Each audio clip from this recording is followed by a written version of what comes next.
Chapter 18 उसे तय करना था कि उसे क्या करना है। वह शनिवार को वेनिस से निकल जाएगी जिस दिन वह रग्बी को छोड़ रहा था। 6 दिन बाद यह उसे अगले सोमवार को लंदन ले जाएगा और फिर वह उससे मिलेगी। उसने लंदन के पते पर उसे लिखा, उससे कहा कि वो उसे हॉटलैंड के होटल में एक पत्र भेजे और सोमवार शाम को 7 बजे उसे बुलाए। वो अपने अंदर ही अंदर अजीबोगरीब और जटिल तरीके से गुस्से में थी और उसकी सभी प्रतिक्रियाएं सुन्न थीं। उसने हिल्डा को भी अपने दिल की बात बताने से मना कर दिया था और हिल्डा, उसकी लगातार चुप्पी से आहत होकर, एक डच महिला के साथ काफी अंतरंग हो गई थी। कॉनी को महिलाओं के बीच की इन दमघोंटू अंतरंगताओं से नफरत थी, ऐसी अंतरंगता जिसमें हिल्डा हमेशा गंभीरता से प्रवेश करती थी। सर मैल्कम ने कोनी के साथ यात्रा करने का फैसला किया और डंकन हिल्डा के साथ आ सकता था। बूढ़े कलाकार ने हमेशा खुद को अच्छा किया, उसने ओरिएंट एक्सप्रेस में बर्थ ली। कोनी को लग्जरी ट्रेनों से नापसंद होने के बावजूद आजकल उनमें अश्लीलता का माहौल है। हालांकि इससे पेरिस की यात्रा कम हो जाती। सर मैल्कम को हमेशा अपनी पत्नी के पास वापस जाने में असहजता होती थी। यह आदत उन्हें पहली पत्नी से मिली थी, लेकिन ग्रॉस के लिए घर पर पार्टी होनी थी और वह पहले से ही तैयार रहना चाहते थे। कोनी धूप से झुलसी हुई और सुंदर चुपचाप बैठी थी, परिदृश्य के बारे में सब कुछ भूल गई थी। तुम्हारे लिए रग्बी वापस जाना थोड़ा उबाऊ होगा, उसके पिता ने उसकी उदासी को देखते हुए कहा। मुझे यकीन नहीं है कि मैं रग्बी के पास वापस जाऊंगी, उसने चौंकते हुए अचानक कहा, अपनी बड़ी नीली आंखों से उसकी आंखों में देखते हुए। उसकी बड़ी नीली आंखों में एक ऐसे आदमी का भयभीत रूप दिखाई दिया जिसका सामाजिक विवेक पूरी तरह से स्पष्ट नहीं है। तुम्हारा मतलब है कि तुम कुछ समय तक पेरिस में ही रहोगे? नहीं, मेरा मतलब है कि कभी भी रग्बी वापस मत जाना। वह अपनी छोटी छोटी समस्याओं से परेशान था और ईमानदारी से आशा करता था कि वह अपनी पत्नी की कोई भी समस्या उसे नहीं झेलनी पड़ेगी। ये सब एक साथ कैसे? उसने पूछा। मैं बच्चा पैदा करने वाली हूँ। ये पहली बार था जब उसने किसी जीवित आत्मा से ये शब्द कहे थे और ऐसा लग रहा था जैसे यह उसके जीवन में एक दरार का संकेत था। तुम्हें कैसे पता? उसके पिता ने पूछा। वह मुस्कुराए। मुझे कैसे पता चलेगा? लेकिन क्लिफोर्ड का बच्चा तो नहीं। नहीं, दूसरे आदमी का। उसे सताने में आनंद आता था। क्या मैं उस आदमी को जानता हूँ? सर मैल्कम ने पूछा। नहीं, तुमने उसे कभी नहीं देखा। काफी लंबा विराम था। और आपकी क्या योजना है? मुझे नहीं मालूम। यही तो बात है। क्लिफोर्ड के साथ समझौता नहीं। मुझे लगता है क्लिफोर्ड इसे ले लेंगे, कॉनी ने कहा। पिछली बार जब तुमने उनसे बात की थी, तब उन्होंने मुझसे कहा था कि अगर मैं बच्चा पैदा करूं तो उन्हें कोई आपत्ति नहीं होगी, बशर्ते मैं इस बारे में सावधानी से सोचूं। इन परिस्थितियों में वो यही एकमात्र समझदारी वाली बात कह सकता है। तब मुझे लगता है कि सब ठीक हो जाएगा। किस तरह से? कोनी ने अपने पिता की आंखों में देखते हुए कहा। वे बड़ी नीली आंखें थीं, जो उसकी अपनी आंखों जैसी ही थीं, लेकिन उनमें एक तरह की बेचैनी थी, कभी कभी एक बेचैन छोटे लड़के की नज़र, कभी कभी एक उदास स्वार्थ की नज़र, आमतौर पर अच्छे स्वभाव वाली और सतर्क। आप क्लिफोर्ड को सभी चैटलीज के लिए एक उत्तराधिकारी प्रदान कर सकते हैं और रग्बी में एक और बैरोनेट रख सकते हैं। सर मैल्कम के चेहरे पर अर्धकामुक मुस्कान आ गई। लेकिन मुझे नहीं लगता कि मैं ऐसा चाहती हूँ, उसने कहा। क्यों नहीं? दूसरे आदमी के साथ उलझे हुए महसूस कर रहे हो? अच्छा, अगर तुम मुझसे सच जानना चाहते हो, मेरे बच्चे, तो यह है। दुनिया चलती रहती है। रग्बी खड़ा है और खड़ा रहेगा। दुनिया कमोबेश एक स्थिर चीज़ है और बाहरी तौर पर हमें खुद को इसके अनुकूल बनाना होगा। निजी तौर पर, मेरी निजी राय में, हम खुद को खुश कर सकते हैं। भावनाएं बदलती हैं। हो सकता है कि आपको इस साल एक आदमी पसंद हो और अगले साल कोई और। लेकिन रग्बी अभी भी खड़ा है। रग्बी के साथ तब तक रहो जब तक रग्बी तुम्हारे साथ रहे। फिर खुद को खुश करो। लेकिन तुम्हें इससे बहुत कम फायदा होगा। तुम चाहो तो इससे दूर हो सकते हो। तुम्हारे पास एक स्वतंत्र आय है, एकमात्र ऐसी चीज जो तुम्हें कभी निराश नहीं करती। लेकिन तुम्हें इससे बहुत कुछ नहीं मिलेगा। रग्बी में एक छोटा सा बैरोनेट डालो, यह एक मनोरंजक बात है। और सर मैल्कम वापस बैठ गए और फिर से मुस्कुराने लगे। कोनी ने कोई जवाब नहीं दिया। मुझे आशा है कि तुम्हें आखिरकार एक असली आदमी मिल गया होगा, उसने थोड़ी देर बाद कामुकता से सचेत होकर उससे कहा। मैंने किया, यही परेशानी है, ऐसे लोग बहुत ज्यादा नहीं हैं, उसने कहा। नहीं, भगवान की कसम, उसने सोचा। नहीं, अच्छा मेरी प्यारी, तुम्हें देखकर लगता है कि वो एक भाग्यशाली आदमी था। निश्चित रूप से वह तुम्हारे लिए परेशानी खड़ी नहीं करेगा। अरे नहीं, वो मुझे पूरी तरह से मेरी रखेल बना देता है। बिल्कुल, बिल्कुल, एक सच्चा आदमी ऐसा ही करेगा। सर मैल्कम खुश थे। कोनी उनकी पसंदीदा बेटी थी, उन्हें हमेशा से उसमें मौजूद महिला पसंद थी। उसमें उसकी माँ की उतनी झलक नहीं थी जितनी हिल्डा में थी। और उन्हें क्लिफोर्ड हमेशा से नापसंद था, इसलिए वे खुश थे और अपनी बेटी के साथ बहुत कोमल थे, मानो अजन्मा बच्चा उनका बच्चा हो। वो उसके साथ हॉटलैंड के होटल में गया और उसे स्थापित होते देखा, फिर अपने क्लब में गया। उसने शाम के लिए उसकी संगति से इनकार कर दिया था। उसे मेलर्स का एक पत्र मिला। मैं आपके होटल में नहीं आऊंगा, लेकिन मैं 7 बजे एडम स्ट्रीट में गोल्डन कॉक के बाहर आपका इंतजार करूंगा। वो वहां खड़ा था, लंबा और पतला, और बहुत अलग, पतले काले कपड़े के औपचारिक सूट में। उसके पास एक स्वाभाविक विशिष्टता थी, लेकिन उसके पास उसकी कक्षा के कट टू पैटर्न लुक नहीं था। फिर भी, उसने तुरंत देखा, वो कहीं भी जा सकता था। उसके पास एक देशी नस्ल थी जो कट टू पैटर्न क्लास की चीज से वास्तव में बहुत अच्छी थी। आह, तुम वहाँ हो, तुम कितनी अच्छी लग रही हो। हाँ, लेकिन आप नहीं। उसने उत्सुकता से उसके चेहरे को देखा।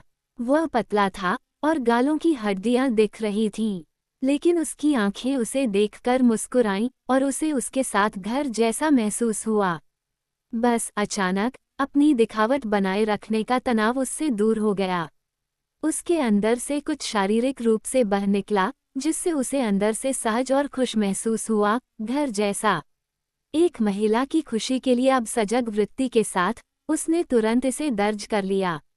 जब वो वहाँ होता है तो मैं खुश होती हूँ। वेनिस की सारी धूप ने उसे यह आंतरिक विस्तार और गर्मजोशी नहीं दी थी। क्या ये तुम्हारे लिए भयानक था? उसने पूछा, जब वो मेज पर उसके सामने बैठी थी। वो बहुत दुबला था, अब उसे ये दिख गया था। उसका हाथ पड़ा था, जैसा कि वह जानती थी, एक सोते हुए जानवर की तरह अजीब तरह से ढीला ढाला भूला हुआ। वो उसे लेना और छूना चाहती थी, लेकिन वो हिम्मत नहीं कर पाई। उन्होंने कहा, लोग हमेशा डरावने होते हैं। और क्या तुम्हें बहुत बुरा लगा? मैंने सोचा, जैसा कि मैं हमेशा सोचता रहूंगा, और मुझे पता था कि मैं मूर्ख था जो इस पर ध्यान दे रहा था। क्या तुम्हें ऐसा महसूस हुआ जैसे तुम एक कुत्ते की तरह हो जिसकी दुम में टिन का डिब्बा बंधा हो? क्लिफोर्ड ने कहा कि तुम्हें ऐसा ही महसूस हुआ। उसने उसकी ओर देखा। उस समय ये उसके लिए क्रूरता थी, क्योंकि उसके स्वाभिमान को बहुत ठेस पहुंची थी। उन्होंने कहा, मुझे लगता है कि मैंने ऐसा किया था। वो कभी नहीं जानती थी कि अपमान के प्रति वो कितनी कटुता से भर जाता था। काफी लंबा विराम था। और क्या तुम्हें मेरी याद आई? उसने पूछा। मुझे खुशी है कि तुम इससे बाहर आ गए। फिर एक विराम आया। लेकिन क्या लोगों ने आप और मुझ पर विश्वास किया? उसने पूछा। नहीं, मैं एक पल के लिए भी ऐसा नहीं सोचता। क्या क्लिफोर्ड ने ऐसा किया? मुझे नहीं कहना चाहिए। उसने बिना सोचे समझे इसे टाल दिया, लेकिन स्वाभाविक रूप से उसे मुझसे आखिरी बार मिलने की इच्छा हुई। मैं बच्चा पैदा करने वाली हूँ। उसके चेहरे से, उसके पूरे शरीर से भाव पूरी तरह गायब हो गए। उसने अपनी काली आंखों से उसकी ओर देखा, जिसकी नज़र वह बिल्कुल भी नहीं समझ पाई, जैसे कोई अंधेरी ज्वाला वाली आत्मा उसकी ओर देख रही हो। कहो कि तुम खुश हो, उसने विनती करते हुए उसका हाथ टटोला, और उसने देखा कि उसके अंदर एक खास तरह की खुशी उभर रही है। लेकिन ये खुशी उन चीजों से घिरी हुई थी जिन्हें वह समझ नहीं पा रही थी। उन्होंने कहा, ये भविष्य है। लेकिन क्या आप खुश नहीं हैं? उसने जोर देकर पूछा। मुझे भविष्य के प्रति भयंकर अविश्वास है, लेकिन तुम्हें किसी जिम्मेदारी से परेशान होने की जरूरत नहीं है। क्लिफोर्ड को ये जिम्मेदारी अपनी लगेगी, उसे खुशी होगी। उसने देखा कि वह पीला पड़ गया है और इस वजह से पीछे हट रहा है। उसने कोई जवाब नहीं दिया। क्या मैं क्लिफोर्ड के पास वापस जाऊं और रग्बी में एक छोटा सा बैरोनेट डाल दूं? उसने पूछा। उसने उसकी ओर देखा, पीला और बहुत दूर। उसके चेहरे पर बदसूरत छोटी सी मुस्कान झलक रही थी। तुम्हें उसे यह बताने की जरूरत नहीं होगी कि पिता कौन था। ओह, उसने कहा, अगर मैं चाहूं तो वह तब भी इसे ले लेगा। उसने कुछ देर सोचा। हाँ, उसने अंततः अपने आप से कहा, मुझे लगता है कि वह ऐसा करेगा। वहां सन्नाटा था। उनके बीच एक बड़ी खाई थी। लेकिन अब तो नहीं चाहते कि मैं क्लिफोर्ड के पास वापस जाऊं, है ना? उसने उससे पूछा, तुम खुद क्या चाहते हो? उसने जवाब दिया। उसने सरलता से कहा, मैं तुम्हारे साथ रहना चाहती हूँ। खुद के बावजूद, जब उसने उसे यह कहते हुए सुना तो उसके पेट पर हल्की लपटें दौड़ गईं और उसने अपना सिर नीचे कर लिया। फिर उसने फिर से उसकी ओर देखा, उन भयावह आंखों से। अगर यह आपके लिए लायक है, उन्होंने कहा, मेरे पास कुछ भी नहीं है। तुम्हारे पास ज्यादातर पुरुषों से ज्यादा है। आओ, तुम्हें पता है, उसने कहा। एक तरह से, मैं इसे जानता हूँ। वो कुछ देर के लिए चुप रहा, सोचता रहा। फिर उसने फिर से कहा, वे कहते थे कि मुझमें बहुत ज्यादा औरत है।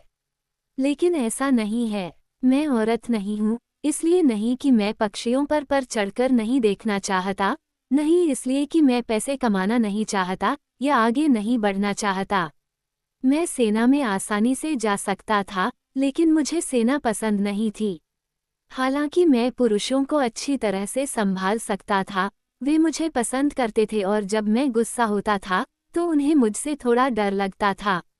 नहीं, ये बेवकूफ़ी भरा, निर्दयी उच्च अधिकारी था जिसने सेना को खत्म कर दिया, बिल्कुल बेवकूफ़ मृत। मुझे पुरुष पसंद हैं, और पुरुष मुझे पसंद करते हैं।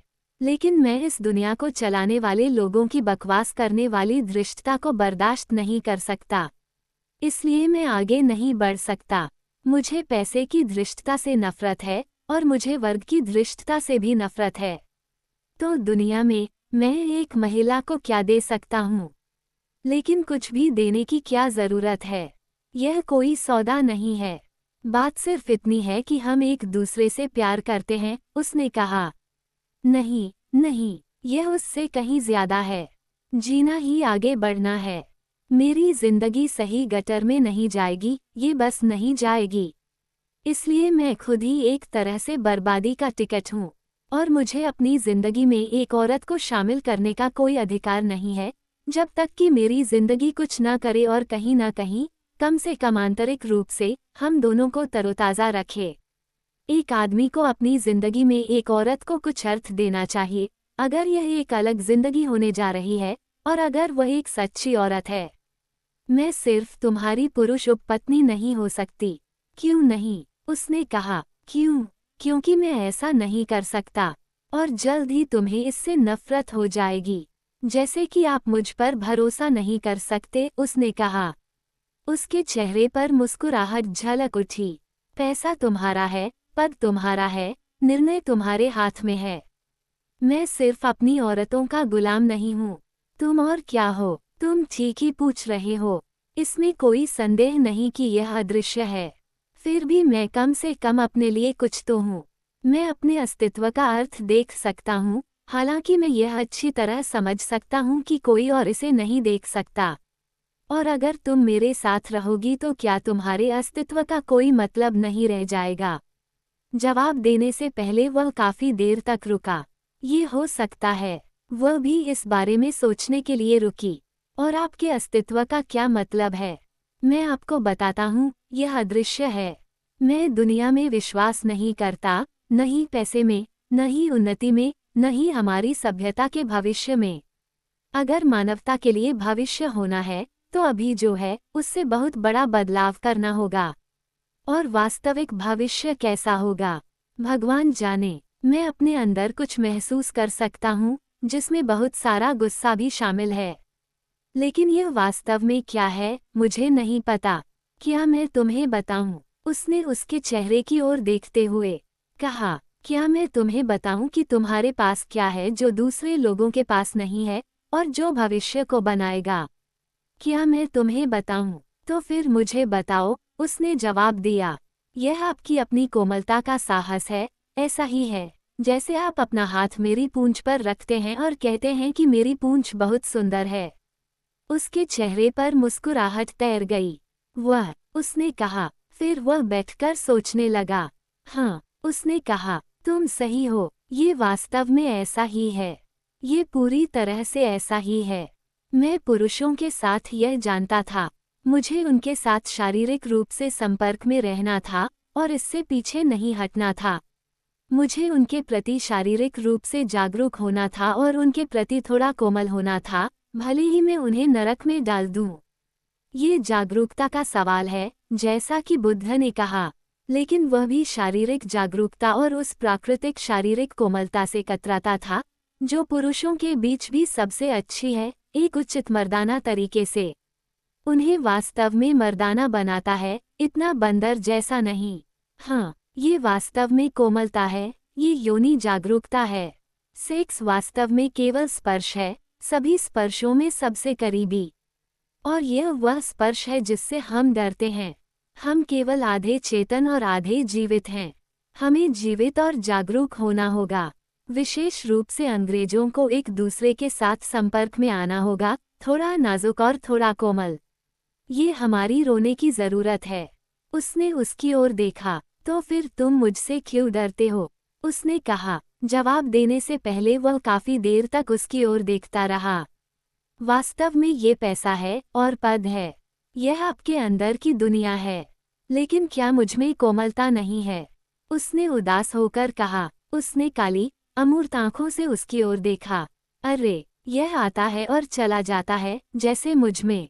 लेकिन क्या तुम इस बात पर भरोसा नहीं कर सकते कि यह तुम्हारे और मेरे बीच है? उसने उत्सुकता से उसकी ओर देखते हुए पूछा। उसने देखा कि उसका चेहरा नर्म पड़ रहा है, उसका कवच खत्म हो रहा है। शायद, उसने कहा। वे दोनों चुप थे। मैं चाहती हूँ कि तुम मुझे अपनी बाहों में थामो, उसने कहा। मैं चाहती हूँ कि तुम मुझे बताओ कि तुम खुश हो कि हमारा बच्चा होने वाला है। वह इतनी प्यारी, गर्म और उदास लग रही थी, उसकी आंखें उसकी ओर उठीं। मुझे लगता है कि हम मेरे कमरे में जा सकते हैं, उन्होंने कहा। हालांकि यह फिर से अपमानजनक है, लेकिन उसने देखा कि दुनिया की विस्मृति फिर से उस पर हावी हो रही है, उसके चेहरे पर कोमल जुनून की कोमल, शुद्ध झलक आ रही है। वे दूर की गलियों से होते हुए कोबर्ग स्क्वायर पहुंचे, जहां घर के ऊपरी हिस्से में उनका एक कमरा था, एक अटारी कमरा जहां वे गैस रिंग पर अपने लिए खाना बनाते थे। ये छोटा था, लेकिन सभ्य और साफ सुथरा था। उसने अपनी चीजें उतार दी और उसे भी ऐसा करने को कहा। वह अपनी गर्भावस्था के पहले कोमल पलों में बहुत प्यारी लग रही थी। मुझे तुम्हें अकेला छोड़ देना चाहिए, उन्होंने कहा। नहीं, उसने कहा, मुझसे प्यार करो, मुझसे प्यार करो, और कहो कि तुम मुझे अपने पास रखोगे। कहो कि तुम मुझे अपने पास रखोगे। कहो कि तुम मुझे कभी नहीं जाने दोगे, दुनिया में या किसी के पास भी नहीं। वो उसके करीब आ गई, उसके पतले, मजबूत नग्न शरीर से चिपक गई। वो उसका एकमात्र घर था जिसे उसने कभी जाना था। तो मैं तुम्हें रख लूंगा, उसने कहा। अगर तुम चाहती हो, तो मैं तुम्हें रख लूंगा। उसने उसे कसकर पकड़ लिया। और कहो कि तुम बच्चे को लेकर खुश हो, उसने दोहराया। इसे चूमो, मेरे गर्भ को चूमो और कहो कि तुम खुश हो कि यह वहाँ है। लेकिन उसके लिए यह अधिक कठिन था। मुझे बच्चों को दुनिया में लाने से डर लगता है, उन्होंने कहा। मुझे उनके भविष्य को लेकर बहुत डर लगता है। लेकिन तुमने इसे मुझमें डाला है। इसके प्रति कोमल बनो, और यही इसका भविष्य होगा।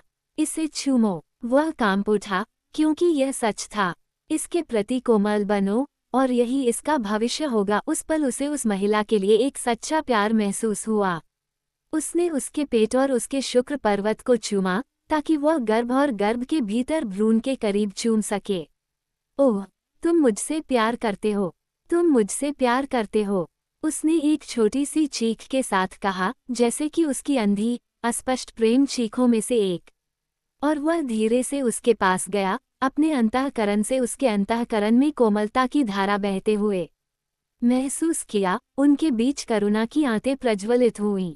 और जैसे ही वो उसके अंदर गया, उसे एहसास हुआ कि यही वो काम था जो उसे करना था, कोमल स्पर्श में आना, बिना अपना गौरव, अपनी गरिमा या एक पुरुष के रूप में अपनी ईमानदारी खोए।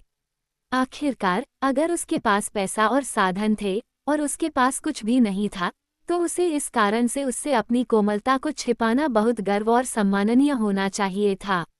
मैं मनुष्यों के बीच शारीरिक जागरूकता के स्पर्श के लिए खड़ा हूँ, उसने खुद से कहा, और कोमलता का स्पर्श। और वह मेरी साथी है। और यह पैसे, और मशीन, और दुनिया की अचेतन आदर्श बंदरपन के खिलाफ एक लड़ाई है। और वह वहाँ मेरे पीछे खड़ी होगी। भगवान का शुक्र है कि मुझे एक महिला मिली है। भगवान का शुक्र है कि मुझे एक महिला मिली है जो मेरे साथ है, और कोमल और मेरे बारे में जागरूक है। भगवान का शुक्र है कि वो बदमाश नहीं है, नहीं मूर्ख। भगवान का शुक्र है कि वह एक कोमल, जागरूक महिला है। और जैसे ही उसका बीज उसके अंदर अंकुरित हुआ, उसकी आत्मा भी उसकी ओर बढ़ी, उस रचनात्मक कार्य में जो प्रजनन से कहीं अधिक है। अब वो पूरी तरह से दृढ़ निश्चय हो चुकी थी कि उसके और उसके बीच कोई अलगाव नहीं होना चाहिए। लेकिन अभी भी रास्ते और साधन तय होने बाकी थे। क्या आप बर्था का उससे नफरत करते थे? उसने उससे पूछा। उसके बारे में मुझसे बात मत करो। हाँ, तुम्हें मुझे बताना ही होगा, क्योंकि एक बार तुम उसे पसंद करते थे, और एक बार तुम उसके साथ भी उतने ही अंतरंग थे जितने तुम मेरे साथ हो। इसलिए तुम्हें मुझे बताना ही होगा। क्या ये बहुत भयानक नहीं है, जब तुम उसके साथ अंतरंग हो, तो उससे इतनी नफरत करना?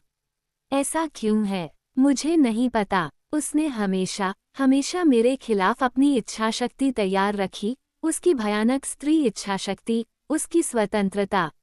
एक महिला की भयानक स्वतंत्रता जो सबसे क्रूर बदमाशी में समाप्त होती है। ओह, उसने हमेशा अपनी स्वतंत्रता को मेरे खिलाफ रखा, मेरे चेहरे पर विष की तरह। लेकिन वह अब भी तुमसे मुक्त नहीं है। क्या वह अब भी तुमसे प्यार करती है?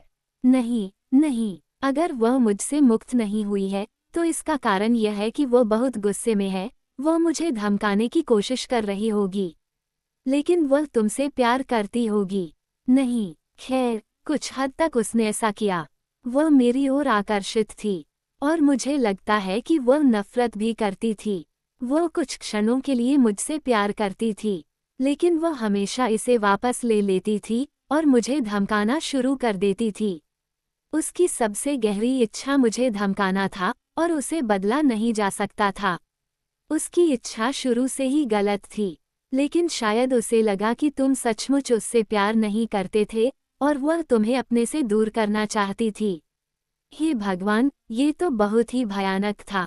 लेकिन तुम सच में उससे प्यार नहीं करते थे, है न? तुमने उसके साथ गलत किया। मैं कैसे कर सकता था? मैंने करना शुरू कर दिया। मैं उससे प्यार करने लगा, लेकिन किसी तरह उसने हमेशा मुझे चीर दिया। नहीं, चलो इसके बारे में बात नहीं करते। यह एक कयामत थी, वह थी, और वह एक बर्बाद औरत थी। इस आखिरी बार, अगर मुझे अनुमति दी जाती, तो मैं उसे वैसे ही गोली मारता जैसे मैं एक स्टोट को मारता हूँ, एक पागल औरत के आकार की बर्बाद चीज। काश मैं उसे गोली मार सकता, और पूरी मुसीबत को खत्म कर सकता। इसकी अनुमति दी जानी चाहिए। जब एक महिला पूरी तरह से अपनी इच्छा से ग्रस्त हो जाती है, तो उसकी अपनी इच्छा हर चीज के खिलाफ हो जाती है, तब ये भयावह होता है, और उसे आखिरकार गोली मार दी जानी चाहिए।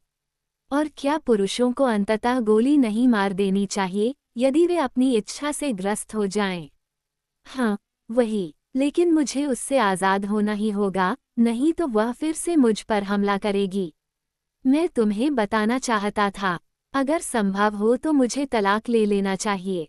इसलिए हमें सावधान रहना चाहिए। हमें वास्तव में एक साथ नहीं देखा जाना चाहिए, तुम और मैं। मैं कभी भी यह बर्दाश्त नहीं कर सकता कि वो मुझ पर और तुम पर हमला करे। कोनी ने इस पर विचार किया। तो फिर हम साथ नहीं रह सकते। उसने कहा, 6 महीने या उससे ज्यादा समय तक नहीं, लेकिन मुझे लगता है कि मेरा तलाक सितंबर में हो जाएगा, फिर मार्च तक। उन्होंने कहा, लेकिन बच्चा संभवतः फरवरी के अंत में पैदा होगा। वह चुप था। उन्होंने कहा, मैं चाहता हूं कि क्लिफोर्ड और बर्था दोनों मर जाएं। उन्होंने कहा, यह उनके प्रति बहुत नरमी नहीं बरती जा रही है। उनके प्रति कोमल, हाँ, फिर भी उनके लिए सबसे कोमल चीज जो आप कर सकते हैं, वह शायद उन्हें मौत देना होगा। वे जी नहीं सकते, वे केवल जीवन को निराश करते हैं। उनके अंदर उनकी आत्माएं भयानक हैं। मृत्यु उनके लिए मीठी होनी चाहिए, और मुझे उन्हें गोली मारने की अनुमति दी जानी चाहिए। लेकिन आप ऐसा नहीं करेंगे, उसने कहा। मैं ऐसा करूंगा, और नेवले को गोली मारने से भी कम झिझक के साथ। वैसे भी उसमें सुंदरता और अकेलापन है, लेकिन वे बहुत हैं। ओह, मैं उन्हें गोली मार दूंगा। तो शायद यह अच्छा ही है कि तुम हिम्मत नहीं जुटा पाए। कुआं। कोनी के पास अब सोचने के लिए बहुत कुछ था। ये स्पष्ट था कि वह बर्था काउस से पूरी तरह मुक्त होना चाहता था, और उसे लगा कि वह सही था। पिछला हमला बहुत भयानक था। इसका मतलब था कि उसे वसंत तक अकेले रहना होगा। शायद वह क्लिफोर्ड से तलाक ले सकती थी, लेकिन कैसे? अगर मेलर्स का नाम लिया जाता तो उसका तलाक खत्म हो जाता। कितना घिनौना! क्या कोई तुरंत पृथ्वी के दूर के छोर पर जाकर इन सब से मुक्त नहीं हो सकता? कोई नहीं कर सकता। आजकल दुनिया के दूर के छोर चेरिंग क्रॉस से 5 मिनट की दूरी पर नहीं है। जब तक वायरलेस चालू है, तब तक धरती का कोई दूर का छोर नहीं है। दाहोमी के राजा और तिब्बत के लामा लंदन और न्यूयॉर्क में सुनते हैं। धैर्य, धैर्य। संसार एक विशाल और भयावह तंत्र है, और इसमें उलझने से बचने के लिए बहुत सावधान रहना पड़ता है। कोनी ने अपने पिता को सारी बात बताई। देखिए, पिताजी, वह क्लिफोर्ड का गेमकीपर था, लेकिन वह भारत में सेना में एक अधिकारी था। लेकिन वह कर्नल C.E. फ्लोरेंस की तरह है, जिसने फिर से एक निजी सैनिक बनना पसंद किया। हालांकि सर मैल्कम को प्रसिद्ध C.E. फ्लोरेंस के असंतोषजनक रहस्यवाद से कोई सहानुभूति नहीं थी। उन्होंने सारी विनम्रता के पीछे बहुत ज्यादा विज्ञापन देखा। ये बिल्कुल वैसा ही अहंकार जैसा लग रहा था जिससे शूरवीर सबसे ज्यादा घृणा करते थे, आत्महीनता का अहंकार। तुम्हारा गेमकीपर कहाँ से आया? सर मैल्कम ने चिढ़कर पूछा। वह टेवरशाल में एक कोयला खदान मालिक का बेटा था, लेकिन वह बिल्कुल आकर्षक है। नाइटेड आर्टिस्ट और अधिक क्रोधित हो गया। मुझे तो लगता है कि तुम सोने की खान हो, उसने कहा। और तुम तो सोने की खान हो, जाहिर है। नहीं, पिताजी, ऐसा नहीं है। अगर आप उसे देखेंगे तो आपको पता चल जाएगा। वह एक आदमी है।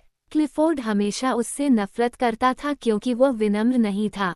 स्पष्टतः एक बार तो उसकी अंतःप्रज्ञा अच्छी थी। सर मैल्कम को ये बात बर्दाश्त नहीं थी कि उनकी बेटी का एक गेमकीपर के साथ षड्यंत्र चल रहा है।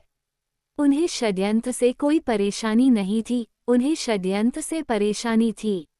मुझे उस आदमी की कोई परवाह नहीं है। जाहिर है कि वह तुम्हें आसानी से मात दे सकता है, लेकिन भगवान की कसम, सारी बातें सोचो। अपनी सौतेली माँ के बारे में सोचो कि वह इसे कैसे लेगी। मैं जानता हूँ, कोनी ने कहा। बात करना जानवरों जैसा है, खास तौर पर अगर आप समाज में रहते हैं। और वह खुद तलाक लेना चाहता है।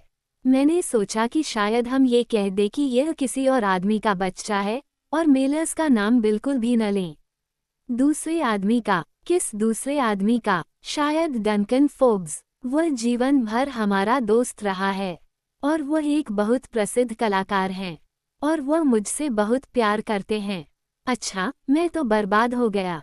बेचारा डंकन। और उसे इससे क्या मिलने वाला है? मुझे नहीं मालूम, लेकिन हो सकता है कि उसे यह पसंद आए। हो सकता है, हो सकता है। खैर, अगर वह ऐसा करता है तो वह एक मज़ेदार आदमी है। क्यों, तुम्हारा उसके साथ कभी कोई संबंध भी नहीं रहा है न? नहीं, लेकिन वह वास्तव में ऐसा नहीं चाहता। वह चाहता है कि मैं उसके पास रहूं, लेकिन उसे छूऊं नहीं। हे भगवान, कैसी पीढ़ी है! वह चाहते थे कि मैं उनके लिए पेंटिंग का मॉडल बनूं, लेकिन मैं ऐसा कभी नहीं चाहती थी। भगवान उसकी मदद करें। लेकिन वह किसी भी चीज़ के लिए काफ़ी निराश दिखता है। फिर भी आपको उसके बारे में इतनी बातचीत से कोई आपत्ति नहीं होगी। हे भगवान, कोनी, ये सब खूनी षड्यंत्र। मुझे पता है, ये घिनौना है, लेकिन मैं क्या कर सकता हूँ? षड्यंत्र, षड्यंत्र, षड्यंत्र, षड्यंत्र। इससे आदमी को लगता है कि वह बहुत लंबा जीवन जी चुका है। आइए, पिताजी, यदि आपने अपने समय में बहुत अधिक षड्यंत्र और षड्यंत्र नहीं किया है, तो आप बात कर सकते हैं। लेकिन यह अलग था, मैं आपको आश्वासन देता हूँ। ये हमेशा अलग होता है। हिल्डा भी वहां पहुंची। जब उसने नई घटनाओं के बारे में सुना तो वह भी बहुत क्रोधित हुई। और वह अपनी बहन और एक गेम कीपर के बारे में सार्वजनिक रूप से बदनामी के बारे में सोचना भी बर्दाश्त नहीं कर सकती थी। बहुत, बहुत अपमानजनक, कोनी ने कहा, हमें अलग अलग ब्रिटिश कोलंबिया में क्यों नहीं चले जाना चाहिए और कोई घोटाला क्यों नहीं होना चाहिए। लेकिन यह अच्छा नहीं था। कांड वैसे ही सामने आ जाएगा। और अगर कोनी उस आदमी के साथ जा रही थी तो उसे उससे शादी करने में सक्षम होना चाहिए। ये हिल्डा की राय थी। सर मैल्कम को यकीन नहीं था। मामला अभी भी खत्म हो सकता है। लेकिन क्या आप उसे देखेंगे, पिताजी? बेचारे सर मैल्कम, वे किसी भी तरह से इसके लिए उत्सुक नहीं थे। और बेचारे मिलर्स, वे तो और भी कम उत्सुक थे। फिर भी बैठक हुई। क्लब के एक निजी कमरे में दोपहर का भोजन, दोनों आदमी अकेले एक दूसरे को ऊपर से नीचे तक देखते हुए। सर मैल्कम ने काफ़ी मात्रा में विस्की पी, मिलर्स ने भी पी। और वे पूरे समय भारत के बारे में बात करते रहे, जिसके बारे में युवक को अच्छी जानकारी थी। ये बात खाने के दौरान भी जारी रही। जब कॉफ़ी परोसी गई और वेटर चला गया, तभी सर मैल्कम ने सिगार जलाया और दिल खोलकर कहा, अच्छा नौजवान, और मेरी बेटी का क्या? मिलर्स के चेहरे पर मुस्कुराहट झलक उठी। अच्छा सर, और उसका क्या हुआ? तुम्हारे गर्भ में बच्चा तो है ही। मुझे ये सम्मान प्राप्त है। मिलर्स ने मुस्कुराते हुए कहा, ईश्वर की कसम। सर मैल्कम ने हल्की सी हंसी निकाली और स्कॉच और अश्लील हो गए। ईश्वर, कैसा चल रहा था? अच्छा मेरे लड़के, क्या? अच्छा, मैं शर्त लगाता हूँ कि यह था। हाँ, मेरी बेटी, पुराने ब्लॉक की चिप, क्या? मैं खुद कभी भी अच्छी जुदाई पर वापस नहीं गया। हालांकि उसकी माँ, ओह पवित्र संत, उसने अपनी आंखें स्वर्ग की ओर घुमाईं। लेकिन तुमने उसे गर्म कर दिया। ओह, तुमने उसे गर्म कर दिया, मैं ये देख सकता हूँ। हाँ, मेरा खून उसमें है। तुमने उसके घास के ढेर में आग लगा दी। हाँ, मैं इससे बहुत खुश था। मैं आपको बता सकता हूँ, उसे इसकी ज़रूरत थी। ओह, वो एक अच्छी लड़की है, वो एक अच्छी लड़की है, और मुझे पता था कि वो अच्छी तरह से आगे बढ़ेगी, अगर केवल कोई शापित आदमी उसके ढेर में आग लगा दे। हाँ, एक गेम कीपर, मेरे लड़के। अगर तुम मुझसे पूछो तो बहुत अच्छा शिकारी। हाँ, लेकिन अब, यहाँ देखो, गंभीरता से बोलते हुए, हम इसके बारे में क्या करने जा रहे हैं? गंभीरता से बोलते हुए, आप जानते हैं। गंभीरता से कहें तो वे बहुत आगे नहीं बढ़ पाए। मिलर्स, हालांकि थोड़ा नशे में था, लेकिन दोनों में से ज्यादा शांत था।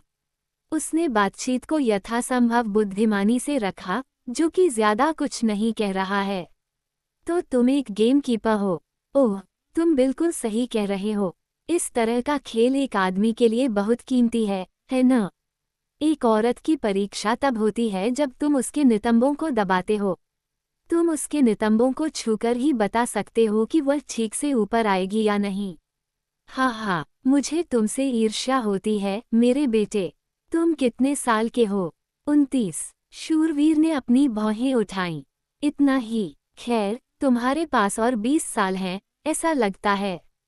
ओह, गेम कीपर हो या ना हो, तुम एक अच्छे मुर्गे हो। मैं यह एक आंख बंद करके देख सकता हूँ। उस शापित क्लिफोर्ड की तरह नहीं। एक कायरतापूर्ण शिकारी कुत्ता जिसने कभी जुदाई नहीं की, कभी नहीं की। मैं तुम्हें पसंद करता हूँ, मेरे बेटे। मैं शर्त लगा सकता हूँ कि तुम्हें एक अच्छा कॉड है। ओह, तुम एक बैंटम हो, मैं ये देख सकता हूँ। तुम एक लड़ाकू हो। गेम कीपर, हाँ हाँ, धिक्कार है, मैं अपना खेल तुम्हारे भरोसे नहीं छोड़ूंगा। लेकिन यहाँ देखो, गंभीरता से, हम इसके बारे में क्या करने जा रहे हैं। दुनिया शापित बूढ़ी महिलाओं से भरी हुई है। गंभीरता से कहें तो उन्होंने इस बारे में कुछ भी नहीं किया, सिवाय इसके कि अपने बीच पुरुष कामुकता की पुरानी मुक्त व्यवस्था स्थापित कर ली। और देखो, मेरे बेटे, अगर मैं कभी तुम्हारे लिए कुछ कर सकता हूँ, तो तुम मुझ पर भरोसा कर सकते हो। गेम कीपर, हे भगवान, लेकिन ये बहुत बढ़िया है। मुझे ये पसंद है। ओह, मुझे ये पसंद है। इससे पता चलता है कि लड़की में हिम्मत है। क्या, आखिरकार, तुम जानते हो, उसकी अपनी आय है, मध्यम मध्यम, लेकिन भूखमरी से ऊपर। और मैं उसे वही छोड़ दूंगा जो मेरे पास है। भगवान की कसम, मैं ऐसा करूंगा। बूढ़ी महिलाओं की दुनिया में हिम्मत दिखाने के लिए वह इसकी हकदार है। मैं 70 सालों से खुद को बूढ़ी महिलाओं की स्कत से दूर रखने की कोशिश कर रहा हूँ, और अभी तक ऐसा करने में कामयाब नहीं हुआ हूँ। लेकिन तुम मर्द हो, मैं ये देख सकता हूँ। मुझे खुशी है कि आप ऐसा सोचते हैं। वे अक्सर मुझे एक तरफ से यह कहते हैं कि मैं बंदर हूँ। ओह, वे ऐसा करेंगे। मेरे प्यारे दोस्त, तुम सभी बूढ़ी महिलाओं के लिए एक बंदर के अलावा और क्या हो सकते हो। वे बहुत ही सौहार्दपूर्ण ढंग से विदा हुए, और मेलर्स पूरे दिन मन ही मन हंसते रहे। अगले दिन उन्होंने कोनी और हिल्डा के साथ किसी गुप्त स्थान पर दोपहर का भोजन किया। हिल्डा ने कहा, ये बहुत दुख की बात है कि चारों ओर स्थिति बहुत खराब है। उन्होंने कहा, मुझे इसमें बहुत मजा आया। मुझे लगता है कि जब तक आप दोनों शादी करने और बच्चे पैदा करने के लिए स्वतंत्र नहीं हो जाते, तब तक आप शायद बच्चों को जन्म देने से बचते। उन्होंने कहा, भगवान ने चिंगारी पर कुछ ज्यादा ही जल्दी वार कर दिया। मुझे लगता है कि भगवान का इसमें कोई हाथ नहीं है। बेशक, कोनी के पास तुम दोनों को रखने के लिए पर्याप्त पैसा है, लेकिन स्थिति असहनीय है। लेकिन तब तो आपको इसका एक छोटा सा हिस्सा ही सहन करना पड़ेगा, है न? उन्होंने कहा, यदि आप उसकी ही कक्षा में होते, या फिर अगर मैं चिड़ियाघर के पिंजरे में होता।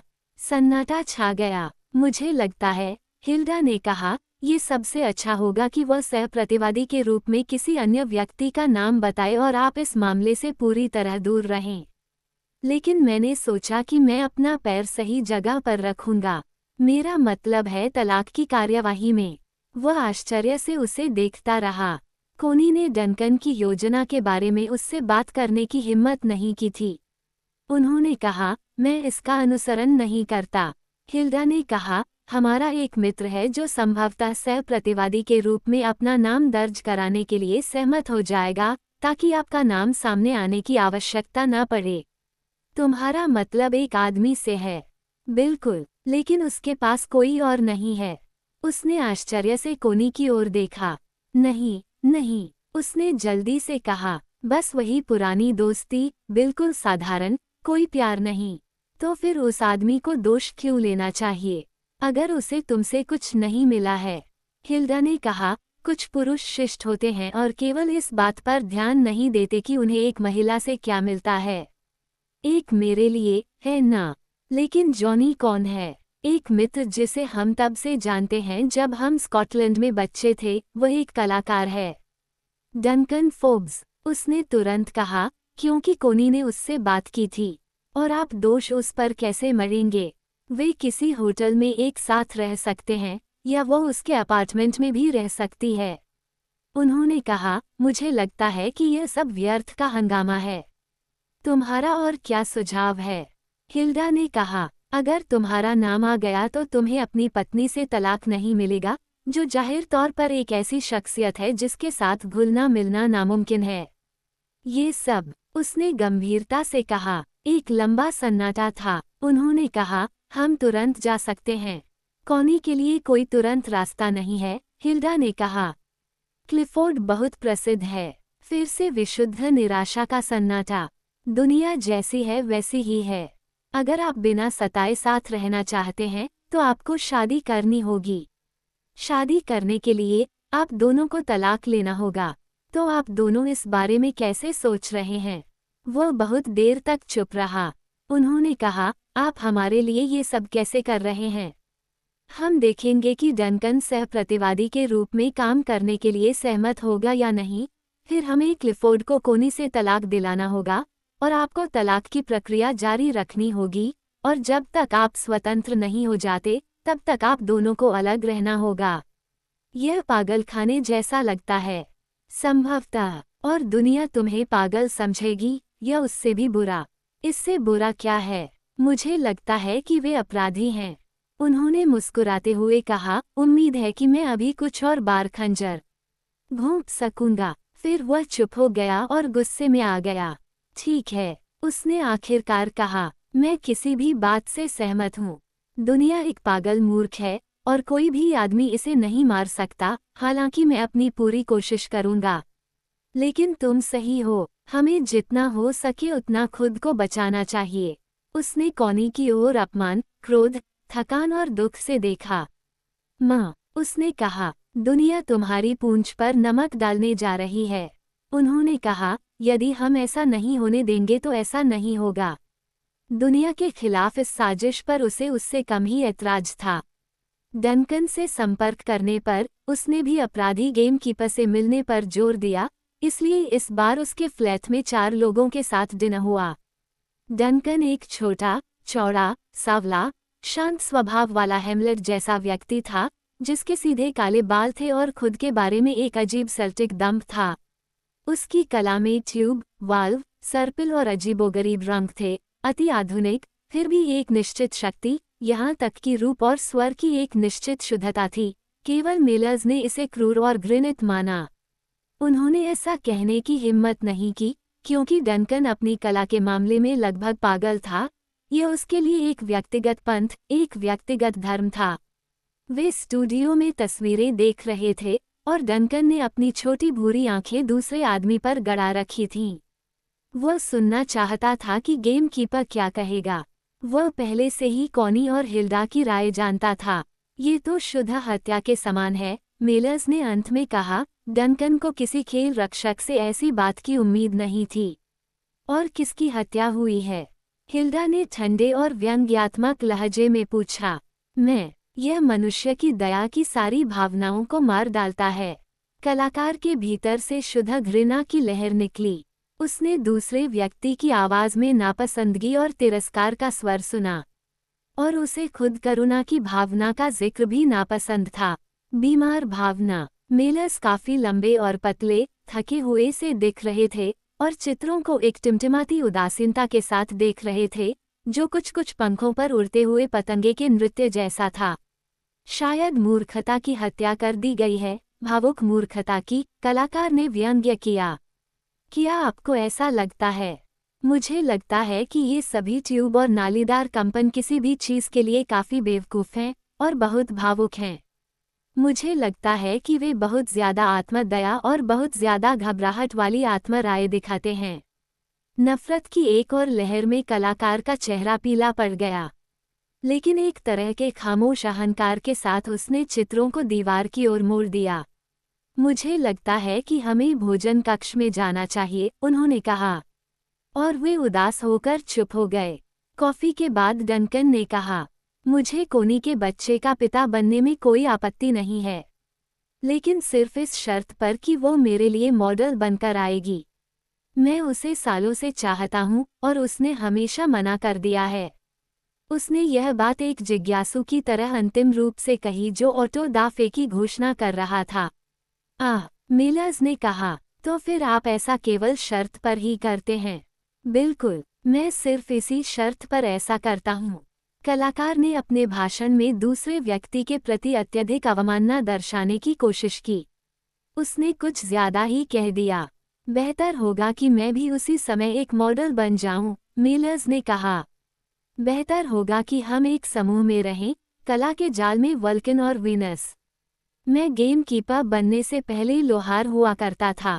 धन्यवाद, कलाकार ने कहा। मुझे नहीं लगता कि वल्कन के पास कोई ऐसी आकृति है जो मुझे दिलचस्प लगे, तब भी नहीं जब इसे ट्यूबिफाइड और टिटिटिवेट किया गया हो।